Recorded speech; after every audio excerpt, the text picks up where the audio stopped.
Sans plus tarder, je commence par le premier point. Je tiens à remercier mon ami et frère, Mamadou Ba, qui est le gérant de la librairie Ba, ici à Bamako, au Mali. Par ailleurs, l'un de mes co-éditeurs. Il est au cœur du monde du livre, où il travaille avec plusieurs associés pour que le livre vive, toujours à Bamako et au Mali. Mon ami Mamadou Ba a facilité le désir qui a été exprimé par plusieurs représentants de la société civile du Mali, coordonnés notamment par l'inénarrable Boubou Mabel, de venir à ma rencontre pour me dire, de manière symbolique et solennelle, toute l'affection que le peuple malien, cette terre bénie et adoptive d'où je vous parle, a pour son humble serviteur que je suis. J'ai spontanément accepté, puisque Mamadou Ba est plus qu'un ami, c'est un frère, d'aller à la rencontre de cette société civile, dont les représentants m'ont fait l'honneur de m'accueillir au pied d'un lieu symbolique extrêmement important ici au Mali, le mémorial du président Modibo Keïta. Sous la bénédiction du grand héros de la lutte d'indépendance et de la première marche du Mali sur le chemin de la souveraineté, son Excellence le président Modibo Keïta, j'ai donc été accueilli par Bou Mabel, ses compagnes et compagnons de lutte, représentant plusieurs associations de la société civile. Nous n'avons pas voulu, comme il me l'a expliqué, organiser un giga meeting. Cela n'était pas nécessaire, mais ils ont tous tenu à être présents et représentés. Tous ceux qui sont porteurs des voix de la révolution malienne du Mali Koura étaient là.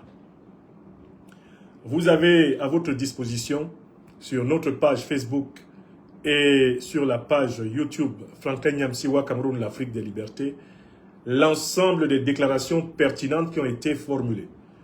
D'abord, une déclaration de la société, une déclaration de Boubou Mabel qui coordonnait donc le groupe de membres de la société civile. Ensuite, une déclaration de la société civile, de la coordination de la société civile. Et enfin, mon mot de remerciement à tout ceci. Qu'est-ce qu'il faut retenir de cet événement symbolique à l'occasion duquel ils m'ont remis un polo des forces armées maliennes, moi qui me considère comme un soldat de la connaissance, un soldat de la haute connaissance africaine. Ils m'ont remis une enveloppe avec une somme symbolique.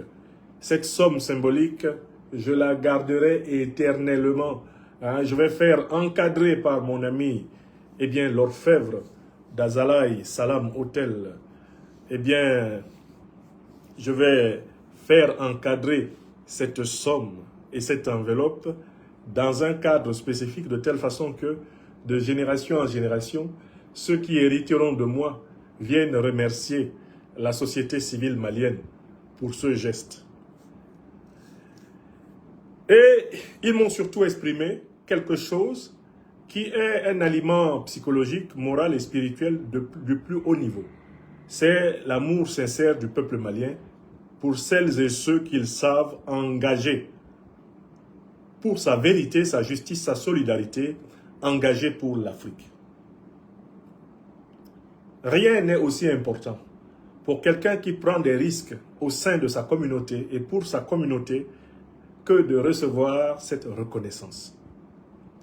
À Boubou Mabel et à l'ensemble de ses camarades, je veux dire, une fois de plus ici, sur mes différents réseaux sociaux, merci.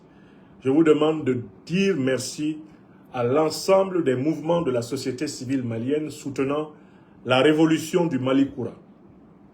Car tout ceci est possible parce que je bénéficie de la confiance et de la bienveillance des plus hautes autorités de la République du Mali, à la tête desquelles son Excellence, Monsieur le général d'armée Assimi Goïta, président de la transition, chef de l'État de la République du Mali. Cette confiance dont il m'honore, eh bien, est basée sur les faits éprouvés de participation active au combat de la vérité pour le Mali et pour l'Afrique, les faits avérés de risques pris pour défendre notre compréhension africaine de cette portion d'histoire dans les cénacles d'Europe, d'Amérique, d'Asie comme d'Afrique, cette reconnaissance qui m'est offerte par les plus hautes autorités du Mali, du Burkina Faso et du Niger ne sera jamais oubliée. Enfin, comme vous le savez, c'est dans le malheur qu'on connaît ses véritables amis. En effet, les jours prospères, les jours heureux, les jours où la vie est entièrement rose, connaissent beaucoup d'amis. D'ailleurs, la fête en général a beaucoup d'amis. Mais les rangs des amis, des véritables amis se clairsèment. Les rangs se dispersent lorsqu'on devient la cible de la violence des puissants de l'heure. Lorsque je deviens la cible assumée de l'autocrate français Emmanuel Macron, il est inévitable que certaines Africaines et certains Africains, soucieux en effet de sauver leur peau, sur la pointe des pieds s'éloignent et craignent que le sort qui m'est fait soit le leur. C'est dans ces moments, lorsque c'est dur, comme le dit le leader de Génération et Peuple Solidaire de Côte d'Ivoire, mon frère et ami, le président Guillaume Kibafori Soro, oui, c'est lorsque c'est dur que les durs avancent. Mais les durs avancent en voyant très bien ceux qui, au fond du trou, traversant même les flammes de l'enfer, sont restés sincères, loyaux et fidèles. Et c'est cela qu'est pour moi la révolution malienne, la révolution burkinabé, la révolution nigérienne, la révolution aésienne, la révolution panafricaniste. À des signes comme cette mobilisation symbolique de la société civile à ma rencontre au mémorial président Modibo Keïta, à des signes de cette nature, je mesure la justesse du combat que je mène.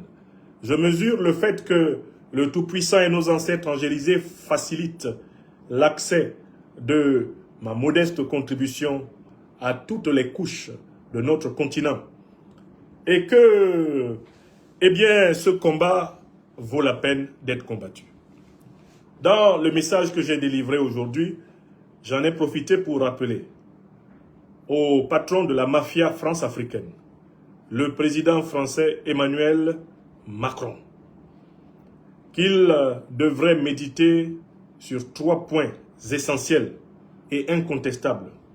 Le premier, c'est son immaturité, reconnue presque à l'unanimité de la classe politique française, occidentale et mondiale. À partir de ce point, M. Macron devrait méditer le dicton qui dit « Malheur à la cité dont le prince est un enfant ».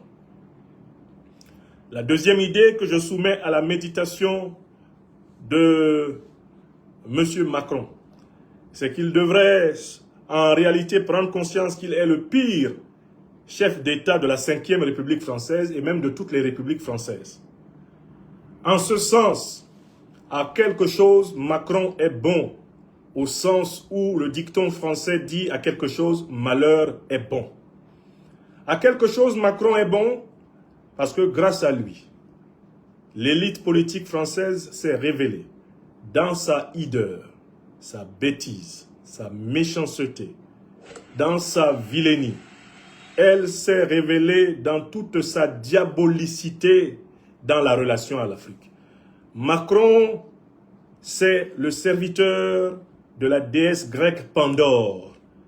C'est l'homme qui a ouvert définitivement la boîte de Pandore du néocolonialisme et de l'impérialisme français et qui est en train d'enterrer tout espoir d'un renouveau des relations franco-africaines en assumant ouvertement l'impérial terrorisme. Il est le premier président de la République française à jouer franchement le jeu du terrorisme contre les Africains.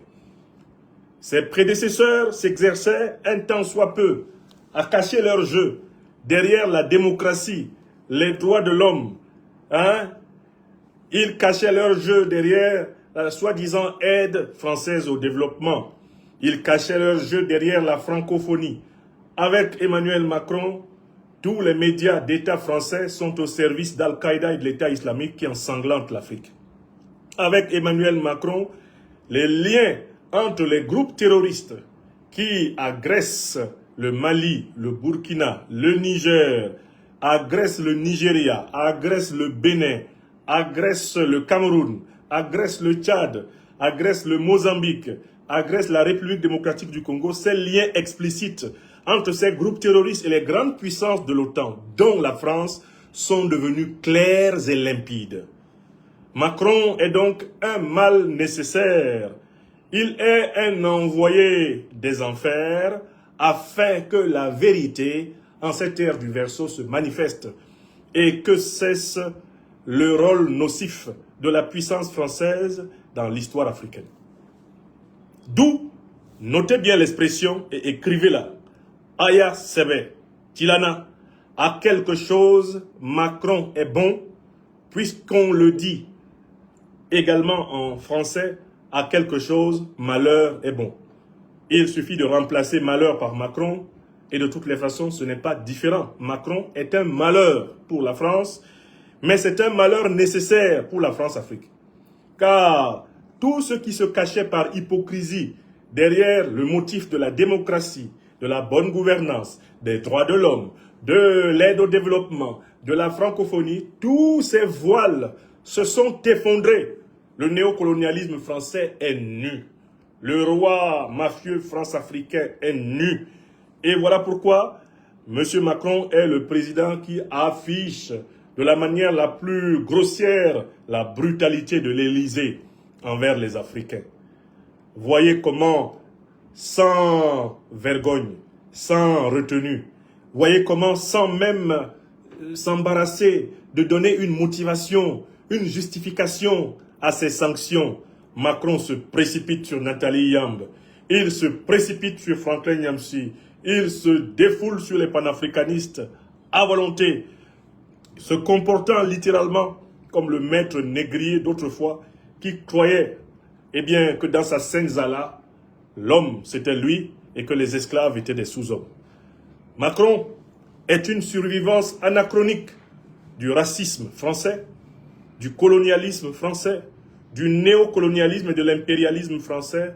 Il en est un ersatz, un succédané complètement suranné. Son malheur, c'est de jouer au maître, négrier, c'est de jouer au colon, au néocolon et à l'impérialiste avec une génération d'Africains qui ne se soumettra plus jamais. Voilà la grandeur de ce moment de partage avec les représentants de la société civile cet après-midi, ici même à Bamako, au Mali. Je renouvelle mes remerciements à mon frère, Mamadou Ba, le gérant de la librairie Ba, anciennement installée au Grand Hôtel, maintenant installée à côté d'Électricité du Mali, qui a facilité cette rencontre. Je remercie mon frère, le combattant des libertés, Boubou Mabel, et tous ceux et toutes celles qui l'ont accompagné à ma rencontre. Je suis infiniment reconnaissant aux plus hautes autorités de ce pays et de cette confédération pour la considération qu'elles me réservent en raison de ma contribution à l'éveil de notre peuple. Et en définitive, que grâce soit rendue à Dieu Tout-Puissant qui trace notre chemin. J'ai dit enfin une troisième chose à M. Macron. que je m'en voudrais de ne pas rappeler ici. Monsieur Macron met la main sur tous mes avoirs. Il met la main sur tous les biens que je possède en France. Mais dites et faites dire à monsieur Macron que l'Afrique est plus riche que la France, que les coffres-forts de la Banque de France sont essentiellement constitués de la richesse,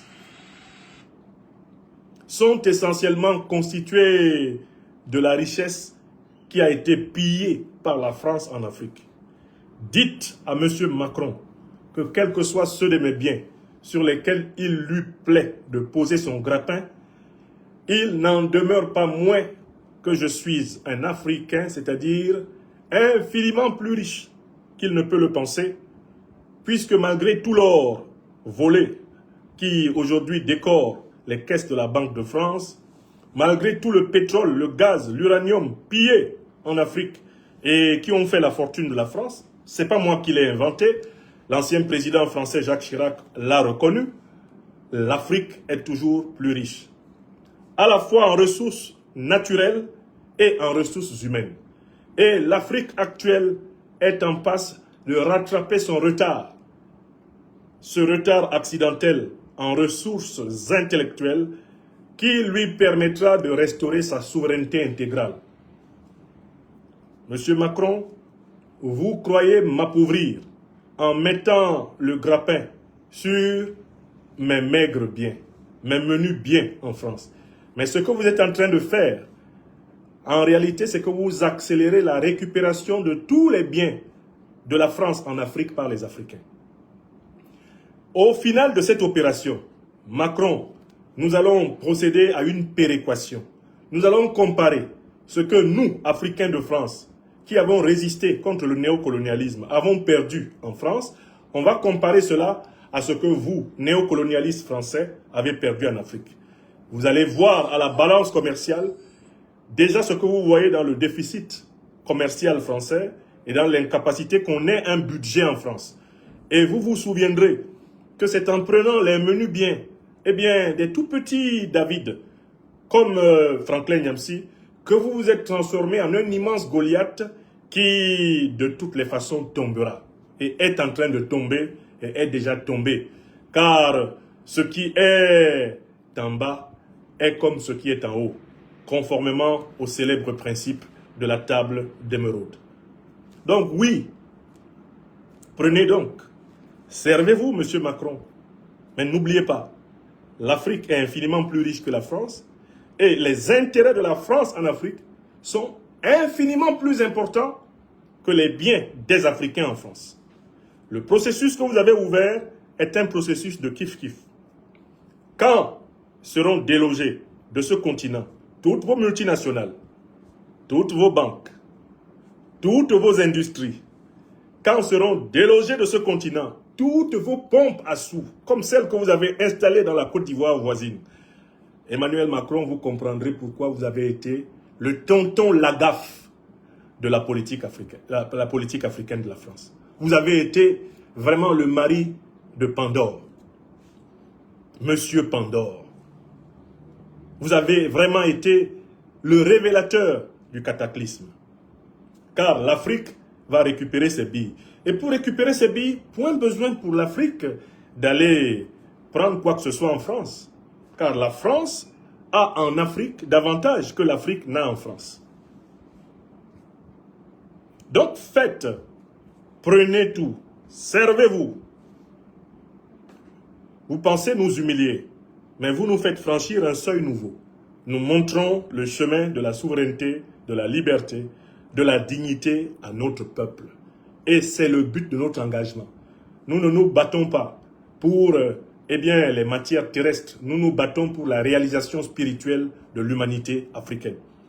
Nous nous battons pour que les Africaines et les Africains ne soient pas considérés comme supérieurs à qui que ce soit. Car ce n'est pas un combat racial. Nous nous battons pour être respectés partout sur la terre comme des hommes et des femmes à part entière. Ni plus ni moins. Donc vous pouvez vous battre pour m'arracher un bien, deux biens, ou m'arracher même tous les biens que j'ai obtenus par le travail, avec ma famille en France. Vous pouvez le faire. N'oubliez pas, vous perdrez plus. Vous êtes en train de perdre plus. On fera la péréquation et l'histoire retiendra que vous avez été, eh bien, le chef de l'État de la rétribution, de la récompense, de tous les crimes économiques, de tous les crimes de guerre, de tous les crimes contre l'humanité commis par la France. Grâce à vous, la pierre de Dieu va punir ceux qui, pendant 600 ans, se sont amusés à considérer les Africains comme, eh bien, des biens meubles et immeubles. Ceux qui, pendant 200 ans, ont envahi l'Afrique, ont massacré des pays entiers, ont génocidé, déporté, exterminé des peuples entiers. Tous ceux qui se sont amusés à utiliser la chair à canon africaine dans leurs guerres européennes, tous ceux qui ont massacré les élites africaines, qui œuvraient pour une civilisation de souveraineté, de prospérité, de liberté en Afrique, tous ceux qui ont fait cela vont devoir le payer. Et vous, Macron, vous êtes un accélérateur de karma. Vous êtes un accélérateur de karma. Vous servez le karma, la loi d'action-réaction, l'une des 7 lois universelles de la nature, l'une des 7 lois cosmiques. Vous servez cette action, que vous le vouliez ou non. Car, en effet, si vous avez été fait agent des enfers, c'est pour que la lumière du Tout-Puissant se manifeste dans toute sa puissance. Ainsi soit-il.